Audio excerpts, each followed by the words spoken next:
Have about 7 undefeated teams at season's end fighting for those 4 spots. And then in a couple weeks, we'll be like, hey, what about that 1-loss team? How about those 2-loss teams? Who should be in there? Right now, we've got 11 FBS teams that are currently unscathed. FPI says Clemson has the best chance of finishing the regular season undefeated. They've got a battle with fellow ACC unbeaten NC State coming up in just a couple of weeks. That's what the numbers say, David. We'll start with you. Which team has the easiest chance, easiest road to an undefeated season? I didn't think really this was debatable, Des. I mean, Central Florida's still there, right? The defending national champions. I mean, I think you look at their schedule, obviously, where's the loss? I mean, at Memphis, obviously, could be a tricky game for them. East Carolina, Temple, Navy. Cincinnati, obviously, playing really good football. South Florida, the fact that they're ranked, they won't be ranked at the end of the season by any stretch of the imagination. So, Des, to me, that's an easy one just by going, I mean, look at the rest of the way.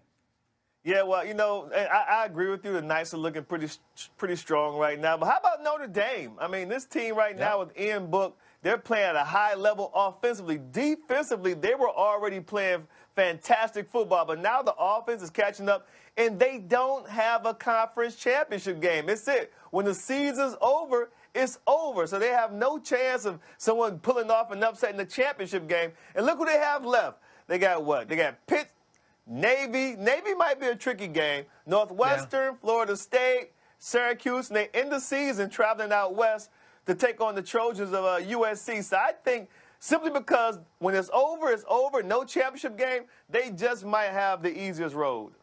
Yeah, and if you're talking Power 5, I'm with you, brother. I mean, easily, there's no doubt about it. I'd go with the Irish. And just, you know, all the talk every year about the Irish and all the hate on the Irish, they're solid, and they don't have a weakness you can pick out, which is there's a lot of teams where we start going, Des, that, oh, they're not good here, they're not good here. The Irish is strong across the board. David, you mentioned UCF, so obviously there's some playoff implications there, at least maybe there should be. How should the committee view UCF if they're undefeated at season's end? You know, I think this is always an interesting debate. Here's what I'll say about UCF. I wonder if the committee looks back last year, Des, and goes, they beat Auburn. I'm going to take that into account. Listen, there is no denying, Des. We can put whatever spin on this we want. It's easier to go undefeated for them than any other team that are in a Power 5. It's easier. It's not as many challenges. It's not hard. But I'll say this. That being said, I'm not going to consider them yet. If you start getting to a 2-loss situation and you start putting 2-loss situation in there, Mackenzie Milton can play anywhere in the country, probably except Alabama. I mean, he is that kind of good, and their offense is that kind of good. But I'm not going to do it with the Power 5 teams yet because the schedules are tough for the week in and week out.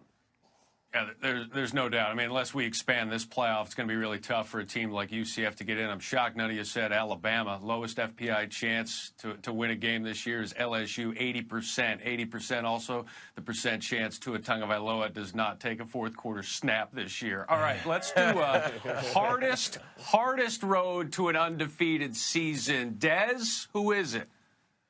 I think it's the Bulldogs of Georgia. When you look at their schedule, I mean, this week they have a huge game down in Baton Rouge against the LSU Tigers, going down there, playing in Death Valley at night. That's going to be a tough atmosphere. And obviously, they're in the SEC, so they still got to play Florida. We just saw Florida play a magnificent game in the Swamp against LSU and beat LSU. Kentucky is another tough team. People didn't expect Kentucky to be as tough as they are this season. They just gave Texas A&M on the road all the Aggies could handle, so that's not going to be an easy game. And don't forget, if they end up winning out, then they're going to have to play in the SEC championship game, which they will have to face Alabama. So I think the Georgia Bulldogs got the toughest road to the college football playoff.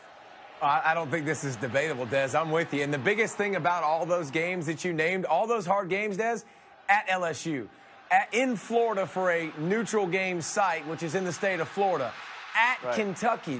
The hardest thing, I promise you, the hardest thing to do is go on the road in college football and win. And when you're playing your best opponents on the road, there's a big chance for a loss. So I think Georgia, they're going to prove us a lot about how worthy they are for the playoffs over these next several weeks. Yeah, that Georgia schedule looks a lot more difficult now than maybe it did at the beginning of the season. Things seem to tend to change as the college football season and games are actually played. All right. David, give me the first undefeated team that will lose this year.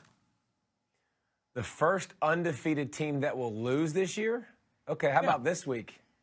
How about West Virginia this week? I think West Virginia will lose to Iowa State this week. Wow. I don't know if y'all saw. Wow. I don't know if y'all saw Purdy come in this past week for Iowa State. Des, it was Purdy. Yeah. Let me tell you something. It looked good, man. Dude was rolling out, pump faking, running. Man. I mean, he looked really good. I still have question marks about West Virginia's defense, and we'll get them answered this week at Iowa State. Going to Ames, Matt Campbell's had some magic. I think West Virginia will lose this weekend.